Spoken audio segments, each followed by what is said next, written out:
que acontece quando uma banda que eu adoro resolve se basear num gênio da pintura que eu adoro para gravar um videoclipe?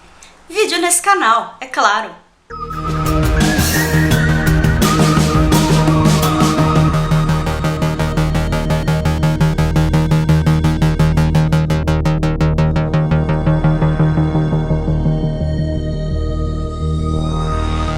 Em 1996, o Metallica lança o seu álbum Load. Eles estavam num período que eles precisavam se reinventar. Mudaram de visual, cortaram o cabelo, mexeram um pouco no estilo musical e o CD não foi muito bem recebido nem pela crítica e nem pelos fãs da banda. Eu tenho muitos amigos fãs do Metallica que não gostam nem do Load nem do Reload. Teve até uma pessoa que chegou pra mim e falou: o que é aquele clipe deles lá da arvorezinha? Que coisa horrível! E daí que eu falei que não, que esse clipe era baseado na obra de um artista do século XVI e daí ele se conformou. Mas cá entre nós, o Metallica gostou dessa coisa de mudar o visual. Eu particularmente gosto desse CD, principalmente de Until It Sleeps, e principalmente eu gosto da versão que eles gravaram com a Sinfônica de São Francisco no álbum S&M, e também gosto muito da versão do Apocalíptica, aquela banda finlandesa que toca com violoncelo, vale a pena escutar. O diretor que trabalhou com a banda no clipe de Until It Sleeps é Samuel Bayer, que já havia trabalhado com Nirvana e com Smashing Pumpkins. Mas o que é que o clipe tem de tão especial? Para entender isso, nós precisamos primeiro conhecer esse gênio da pintura. Jehovah Nake, mais conhecido como Hieronymus Bosch, nasceu em 1450 na cidade de 's-Hertogenbosch, atual Holanda, e faleceu em 1516. O pintor apresentava em suas obras uma estética única, repleta de sátiras, criaturas fantásticas como unicórnios, grifos e sereias e imagens perturbadoras que contrastavam com belas paisagens que retratavam o paraíso. Ele ficou conhecido como um criador de demônios cheio de imaginação. Sua estética repleta de simbologia levou muitos a acreditar que ele fazia parte de uma seita secreta e que era adepto de artes ocultas, apesar de os temas de suas pinturas serem em sua maioria religiosos.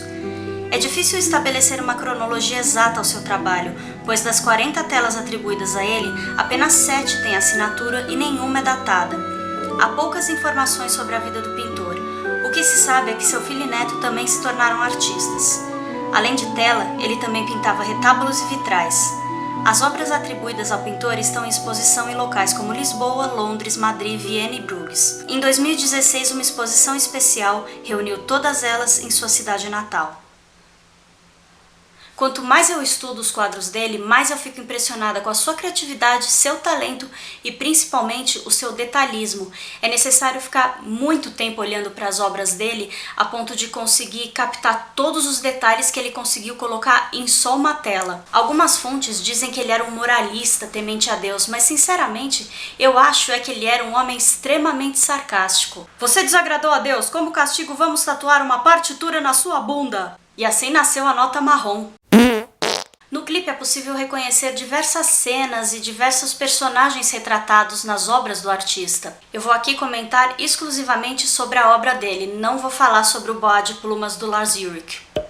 O clipe já começa com uma cobra oferecendo a maçã a Eva. Essa cena faz parte do painel esquerdo da obra O Carro de Feno. O artista também costumava retratar diversos peixes em suas obras, vários animais, mas peixes em particular, e isso pode ser visto também no clipe. Essas pessoas que aparecem no clipe, elas não são idênticas às que são retratadas na tela, mas elas são muito similares, as feições são muito parecidas, o figurino, as cores utilizadas. O diretor conseguiu captar bem a essência dos quadros do Bosch.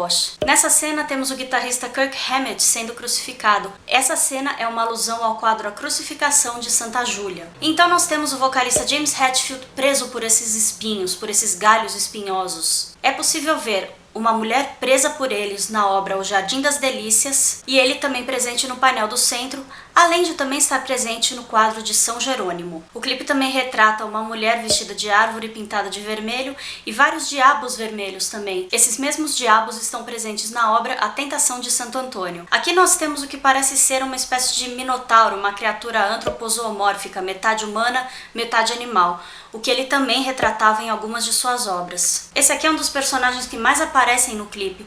Esse Homem-Cobra eu não consegui encontrar em nenhuma das telas exatamente como ele é no clipe, mas existe sim um homem-cobra pintado no Jardim das Delícias. Então nós temos Ecce Homo, o quadro que retrata uma passagem bíblica na qual Pilatos apresenta Jesus a uma multidão hostil. Uma das criaturas mais notáveis da obra de Bosch é esse sapão que eles também retrataram.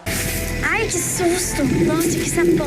E é legal que na obra tem alguns detalhes a mais. Repare que abaixo do sapão tem um buraco no chão e ele engole as pessoas e depois, aparentemente não consegue digeri-las e elas saem inteiras para cair no buraco, enquanto algumas pessoas vomitam ou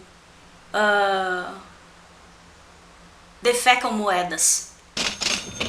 E por último, a obra Calvário, que representa Jesus sendo crucificado acima dessa mulher lacrimosa. E se você conseguiu encontrar nas obras dele algum aspecto, algum personagem, algo que eu não tenha falado aqui, comenta aqui embaixo. Se você gostou desse vídeo, dá um joinha. Se não gostou,